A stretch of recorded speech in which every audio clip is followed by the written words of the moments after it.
I'm just going to sneak this under there because I'm Yep. All good. I'll stand up back. Just get over here. You want to stand up back? Good morning, everybody. Here we are again. It's day 29 of the Democrat shutdown, and things are getting really tough for the American people. The Democrats are coming near now to a cliff that they will not be able to turn back from, and it's of great concern to everyone who's paying attention to all this. You will note that more air traffic controllers and TSA agents and park rangers are about to go without a paycheck. You've got families and children that rely upon SNAP benefits that are going to go hungry here at the end of the week. You've got more critical workers, by the way, including the people who are the stewards of our nuclear defense arsenal, who are forced to stay at home as the government remains closed. The Democrats own every one of these consequences. So we want to point out a couple of important facts this morning for you. It's no coincidence that polling this week confirms that over 70% of the American people believe the Democratic Party is out of touch. And amazingly to us, still every day, they turn their backs on more and more hardworking American families to prolong their pain. And that is exactly what's being felt here. It is incredible to us that they've now voted 14 times between the House and Senate to reject the clean, simple funding bill that would simply reopen the government. 14 times they have thumbed their nose at the American people in spite of their pain that they themselves have acknowledged.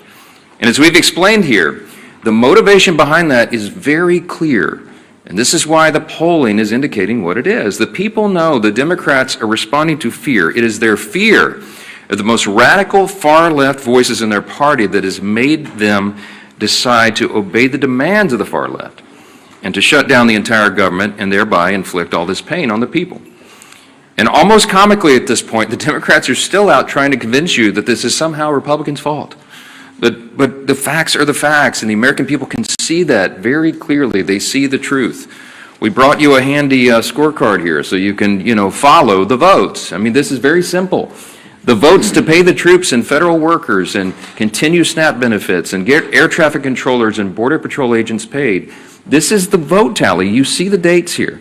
The House did our work back on September 19th, and Republicans voted yes. Democrats voted no on all those things, and the Senate has now done it an additional 13 times. These are the votes. No one can say that this is in any way the fault of Republicans. We have a clean, simple bill, and everybody knows it. House and Senate Democrats are openly admitting that this is their shutdown. You have seen the highlight reel of all of them stumbling into admitting that. And yet they're also incoherently claiming that the shutdown is somehow on the fault of the other party. And the people aren't buying it. And that's why the polling continues to show that the approval of Republicans in Congress is rising with each passing day. And the Democrats, at the same time, Democrats in Congress have the lowest approval rating they have ever had since polling began, since recorded polling began on these metrics.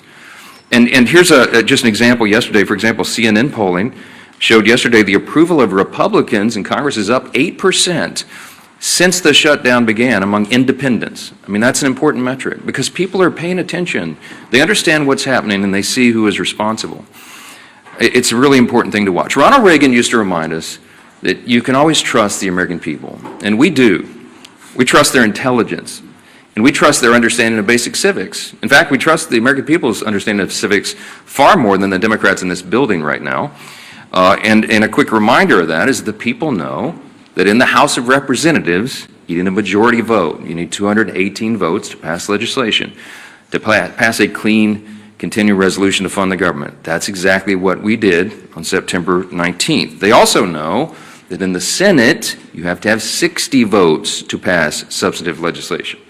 And we've only got 53 Republican seats. That means we need, by the math, at least 7 Democrats to join us to reopen the government. Now, in other words, the Democrats are the only reason that the government is closed, and there is no other way to spin that, to make something else true about it. And of course, the Democrats know all that. We've seen their party leaders, and we've now made their phrases and their comments famous here every morning. Chuck Schumer, Whip Catherine Clark in the House. They've openly admitted that they're using the pain of the American people as their leverage. Why? To show to their base that they're fighting. And they're counting on the American people not noticing all this. And that's the very reason why we have to come in here every morning and relay the simple truths. I mean, somebody handed me this as I was walking in here. Yesterday, according to the Media Research Center study, by a 2.5 to 1 margin, the Capitol Hill Press Corps has tweeted more about the House calendar during the shutdown than the negative consequences of the Democrat shutdown, than the troubles that we have, the hardships that are being experienced because of the troop pay and WIC funding and flights grounded and SNAP funding. You guys are writing more about the House calendar than the real pain that's being inflicted on the American people, and that's why we have to come in and relay the simple facts. Now, there's a misguided strategy that the Democrats are pursuing right now, and it reveals two important things that can't be glossed over. Number one, it shows they have no cards to play except to try to blame the other team, which is ridiculous, and it shows how little they think of the American people. They had a rally a couple weeks ago. They tried to portray President Trump as a king, and we pointed out, again, the obvious truth. If the president was a king, then the government would be open. He's been trying to do that. And low-income families would be getting the food assistance that they need by Saturday. Republicans cannot wave a wand and reopen the government on our own. We must have a handful of centrist Democrats in the Senate do the right thing. And any Democrat suggesting otherwise knows exactly what they're doing, and they insult the intelligence of the American people. And by the way, every reporter in this room when they do that. Unlike Democrats, Republicans have nothing to twist or spin. We are just simply here relaying the simple facts and the truth. And the American people are responding to that. And that's why the polling indicates that they trust us more than the other side, because we are the ones here telling you the truth. We have nothing to hide. They are trying to obscure the facts. And by the way, the biggest unions are beginning to say the same thing. On Monday, the largest union of federal workers, the American Federation of Government Employees, came out, as you saw, and publicly urged Democrats to join Republicans and pass the House's short-term funding bill. The union president said, quote, "A strong America requires a functioning government, one that pays its bills, honors its commitments, and treats its workforce with respect by paying them on time." Amen to that. Of course, we agree. But it wasn't just the AFGE. You had the same commentary, the same plea by the National Association of Air Traffic Controllers, the Coalition of Airline Pilots Associations, the NetJets Association of Shared Aircraft Pilots, the Allied Pilots Association, the Southwest Airlines Pilots Association, the leader of the Teamsters, and the New York Steamfitters Union. They're all coming out. These are the constituencies that the Democrats claim that they support, and that's why the unions came on side of the Republicans in the last election. They've had enough of this nonsense, and they've all called on Senate Democrats to end this shameful shutdown. And it is a shame. The Democrats need to be publicly prodded by their millions of hardworking Americans to just simply do the most basic function of their jobs.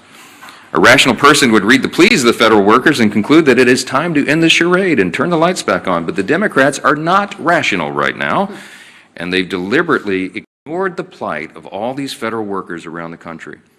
People are going to remember this, and they should. I want to quote to you a couple of senators over there on the Democrat side. Listen to this nonsense. Senator Mark Warner, the senior senator from Virginia, and this is noteworthy because Virginia is the state with the largest number of federal employees. He claims that federal workers want him to vote against reopening the government. He literally said, quote, "I think they want us to fight this." Fight what, Mark? What are you talking about? We have a clean CR. This is not a partisan dispute. It's ridiculous. Senator Tim Kaine is the junior senator from the same state of Virginia with the largest number of federal employees, and he said, quote, "I work very closely with them, and the AFGE would not want us to cut a deal." What the heck are you talking about, Senator? There is no deal here. We're not talking about a deal.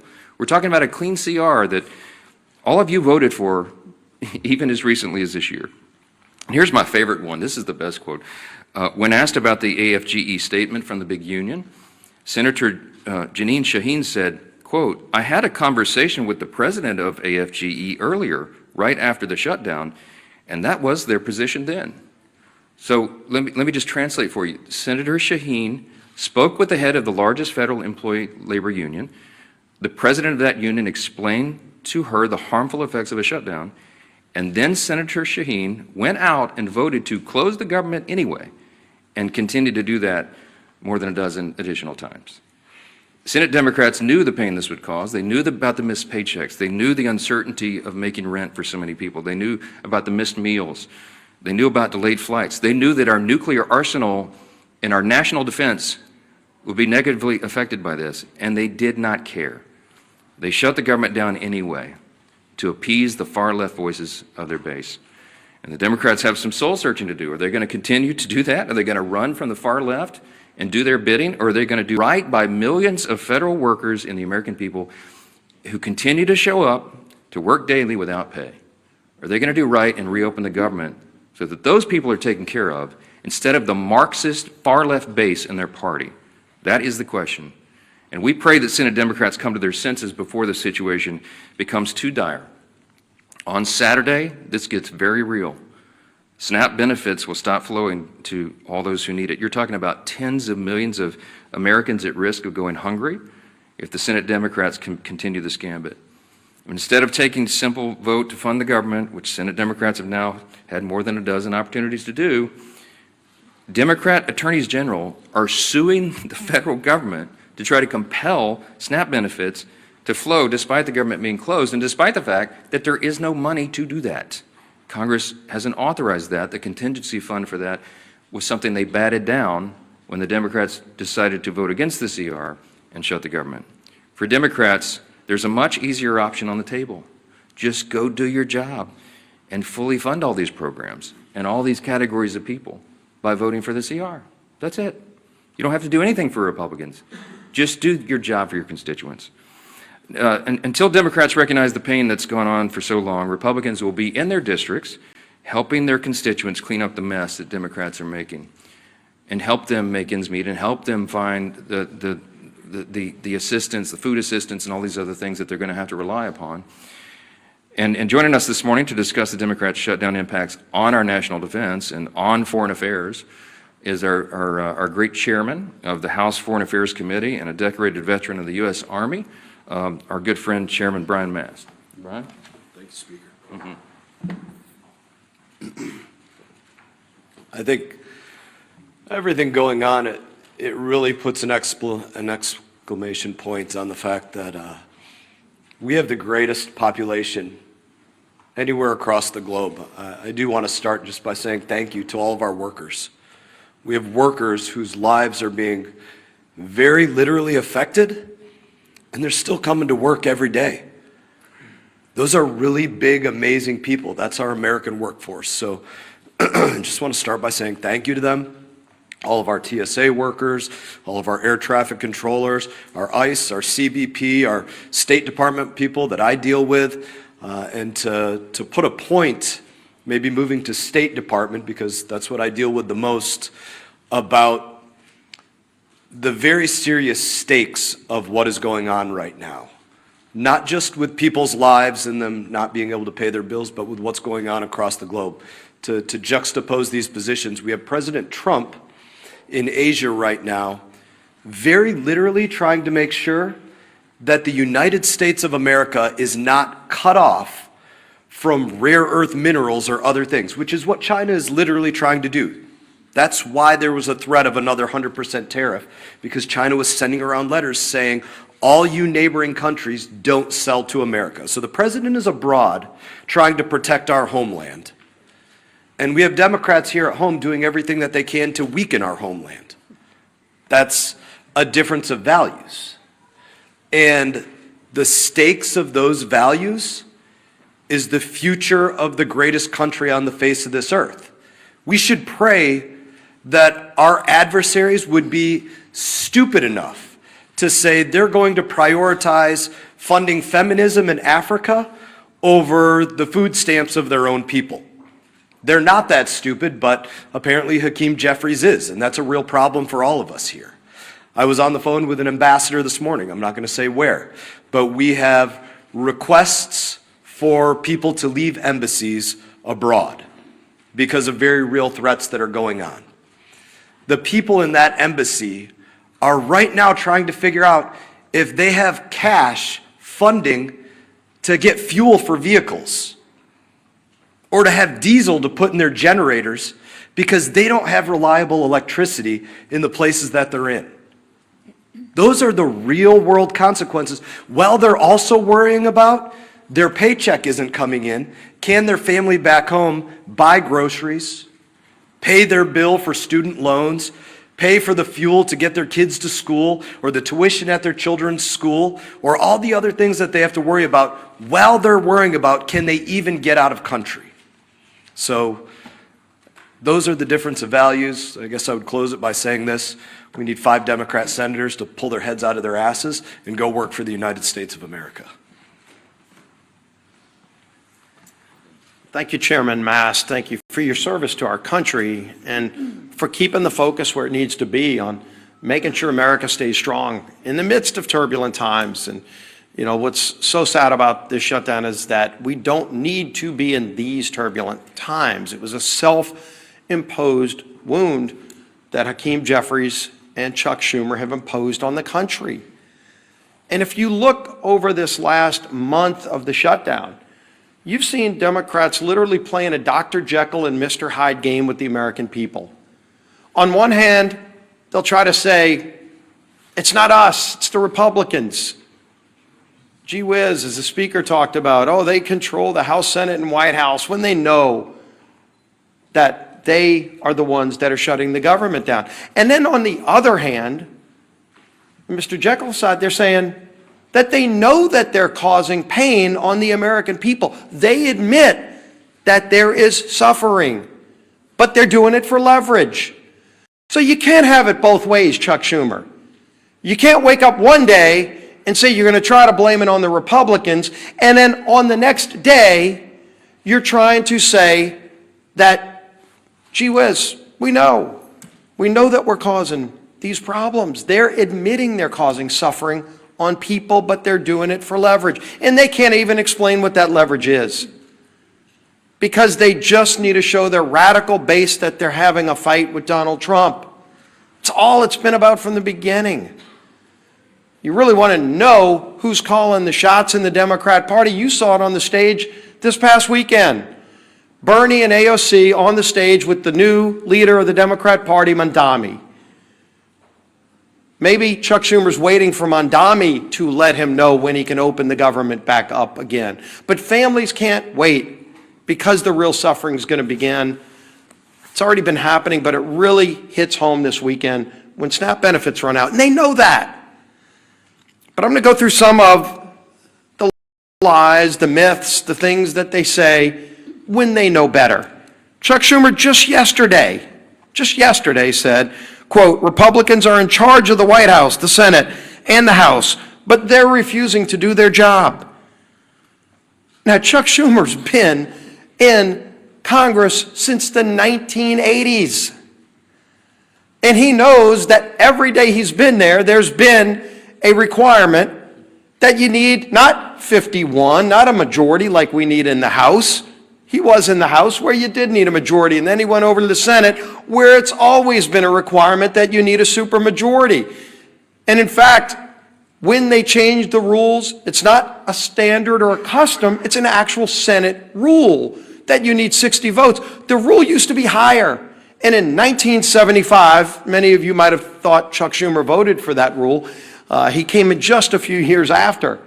In 1975 is when they lowered the threshold to 60 votes. It used to actually be a higher standard in the rules.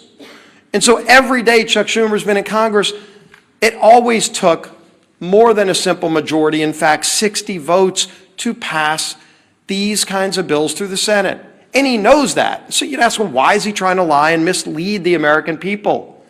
When he makes a statement like that, he knows he's trying to mislead the American people. And yet on other days, he does admit he knows he's causing suffering, but he's doing it for leverage. And so this game back and forth is what the American people are sick and tired of. Hakeem Jeffries, quote, we didn't view the current bill as anything other than a partisan Republican spending bill. He knows good and well that it was a clean CR. If Democrats still to this day don't know the difference between a clean CR and partisan bills, did they stop reading the bills? Because they used to vote for these bills Just since 2017, go look at the facts. Speaker likes talking about the facts. Facts are important here. Since 2017, 30 different CRs, 30 times CRs have moved to keep the government open. And do you know, 29 of the previous times Chuck Schumer's voted yes. 29. This 30th time is the only time Chuck Schumer has voted no. And of course you'd say, well then what's changed if he's voted? 29 out of 29 times before this, he voted for clean CRs. What's changed? This is a clean CR. What's changed is the Democrat Party has changed. Mondami is now running the party. That party has changed. But the American people still have the same needs. The American people, again, the clean CR doesn't solve our differences. We still have big differences that we need to go negotiate, but let's just do it while the lights are on without the American people being held hostage. And of course, the final myth that's been out there for the beginning of this whole shutdown that we've debunked many times, that it's, quote, a total effing lie, that was Chuck Schumer's word, I think he actually used the word itself, that Democrats support free taxpayer-funded health care, free legals. That was Schumer saying that. And then, of course, when you read his alternative bill, his list of hostage demands, the $1.5 trillion spending bill, it includes in it a provision that repeals the verification we put in that says illegals can't get free health care. And CBO, not us, CBO said that would cost $200 billion in taxpayer health care benefits going to illegals. They know that. Of course they know it. And so why would they want to try to mislead the American people by over and over again making those statements? So here you can see it. Time and time again, the SNAP benefits comment the speaker talked about. They were warned in early October that 42 million people could be at risk in just weeks of losing their SNAP benefits if they didn't open the government. They knew that. And they want to play this game of chicken, this Jekyll and Hyde, one day trying to blame everybody but themselves, and then the other day taking ownership and admitting they're causing suffering, but they want to do it for leverage. You can't have it both ways. And more importantly, the American people are feeling the suffering. And this weekend, that suffering gets worse. And we have voted over and over again to prevent the suffering. It's not necessary. It shouldn't happen. And there's a way to avoid it. All they need to do is today, just 5 Senate Democrats need to get courage and say, we're not going to take our orders from Mondami or whoever else it is that are calling the shots over there. We're going to do the right thing and open this government back up so we can get into that negotiation over all of our differences, which are many. But just don't hold the American people hostage while that goes on. That'll bring up our whip. Tom Emmer.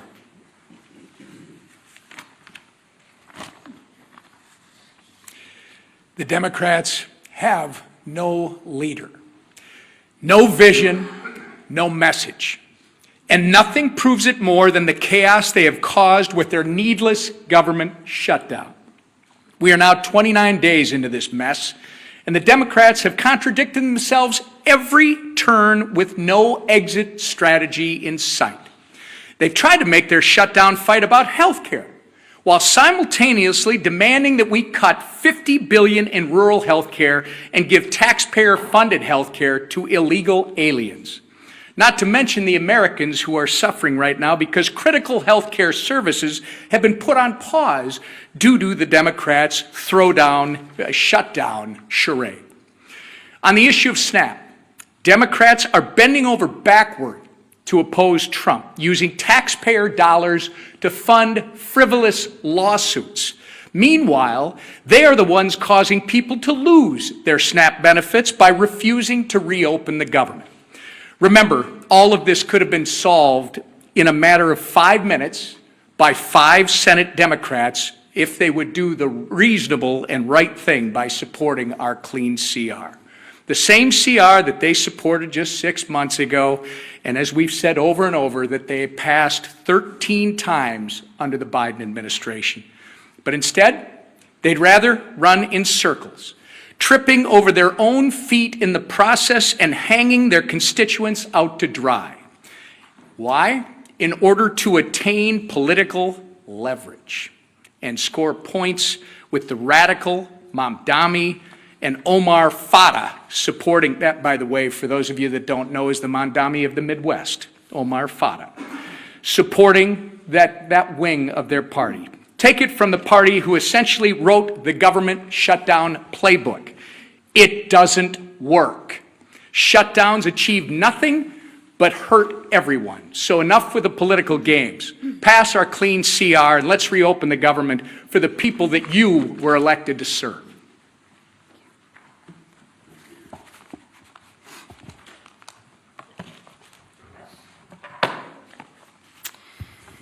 Well, good morning, everybody. Good to see you again. Let's get one thing straight right out of the gate. House Republicans did our job. Senate Democrats didn't. It's that simple. More than 1 month ago, under the leadership of Speaker Mike Johnson, the House passed responsible legislation to keep our government, your government, open. Meanwhile, Senate Democrats voted again and again to keep it shut down. So before anyone throws around cheap insults like one Democrat member did on social media this week, and I'll just read it. Lazy Mike Johnson has made himself irrelevant and pointless. You know, I always find that funny. When you can't beat us on the issues, what do children do? They personalize it. And that's exactly what this member is doing. He can't beat us on the issues. So he wants to attack our leader, who has done a remarkable job, and personalize it. We're not in 6th grade anymore. But maybe for some people they are in 6th grade. But let's remember the facts. Republicans acted. The Democrats stalled. Mike Johnson has shown leadership, discipline, and focus. And what's lazy, I'll share with you what's lazy, is Democrats refusing to do their job and blaming everyone else for the problems in which they created. Because what Democrats are doing is wrong. And Americans, real Americans, hardworking Americans, are getting hurt. I, for one, have had it. And I don't think I'm the only one out there. On Sunday, a Democrat House member admitted to the Wall Street Journal that his party is being pushed by far-left groups. He said the quiet part out loud, everybody. He said what we've been saying forever. He said Democrats were lying to the American people about the reason behind the shutdown. Well, that's a shock, right? It isn't for health care. It isn't for health care, because if it was about health care, they wouldn't have stripped the $50 billion rural health care fund. I mean, come on, Democrats, get your story straight. At least get a good story that you can spin to the American people, but you can't even keep your story straight. Listen, what the speaker said, Ronald Reagan was right. Trust the American people. And you know what? I'll say it again. When the facts aren't on your side, you have to personalize it and you have to lie.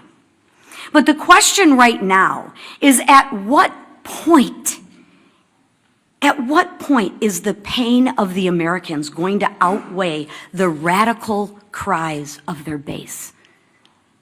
It wasn't when our troops almost didn't get paid. It wasn't when moms and infants were at risk of losing the food off their table.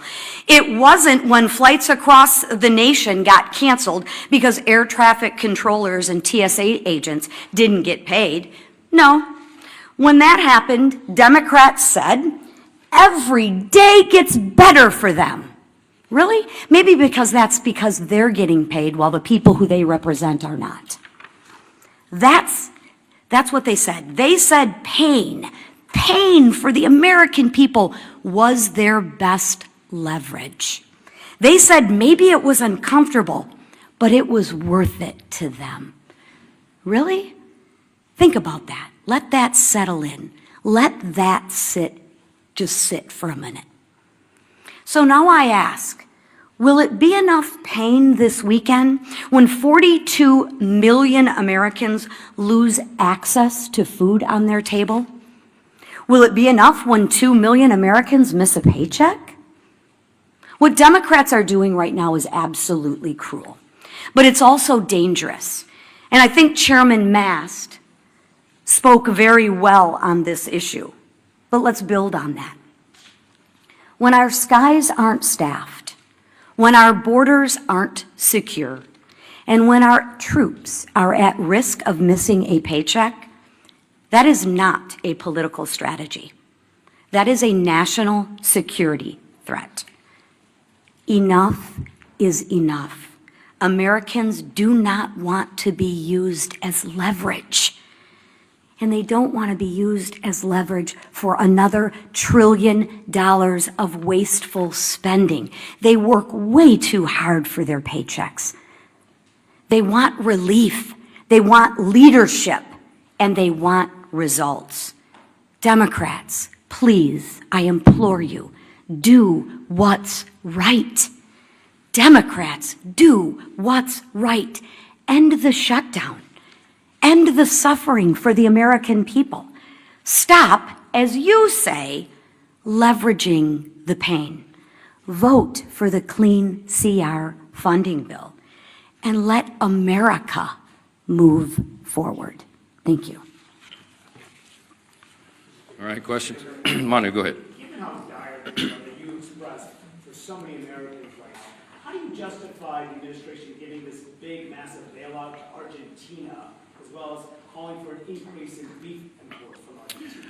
Look, we give foreign policy, the execution of foreign policy to the executive branch, and that's what the president is doing right now. There's lots of nuances about that. He's involved in negotiating trade agreements around the country to the great success and benefit of the American people right now. Dozens of them being worked out. He's overseas right now doing the same thing. And what he accomplished in Japan is a remarkable thing for the American people. And by the way, they've agreed to invest $550 billion into America, and that's good for everyone. So I can't get into the nuances of every single trade agreement with every country around the world, but we're going to trust the president to do what he's doing. He's had a remarkable track record of success for the American people, and nobody in this room can refute it. So I'm going to leave it right there. Chad, let's talk about the government shutdown. It's the main important thing right here. Chad, go ahead.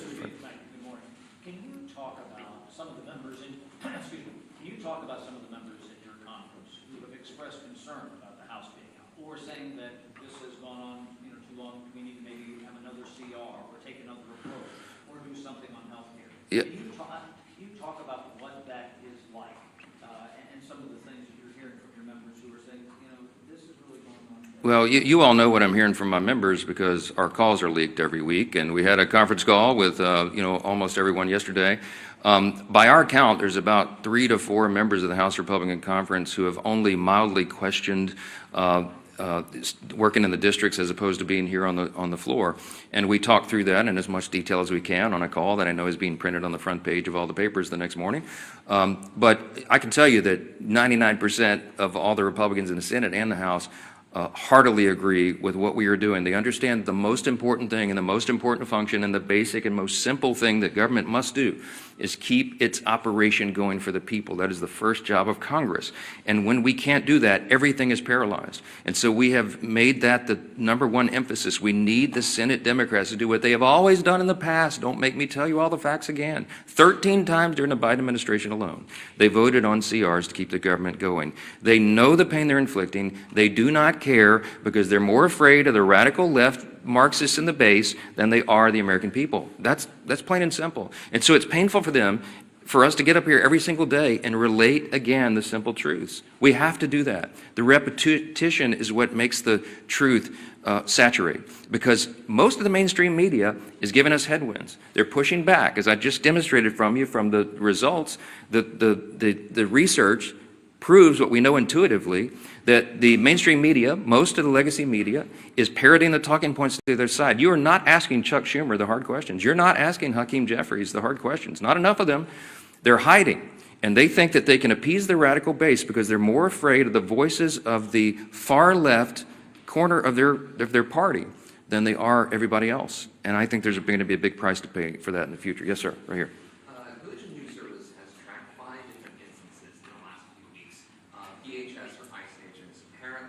or there's footage to support shooting Christian clergy with pepper bullets, pepper rounds, and rubber bullets. There was viral video of a Presbyterian minister being hit in the head with pepper rounds, and just last week, a UCC minister was shot directly in the face with a pepper round by a DHS agent that left his face bloody. I know that you've advocated for religious freedom in the past and celebrated the president's decision to pardon anti-abortion demonstrators. Do you share the concern of these clergy?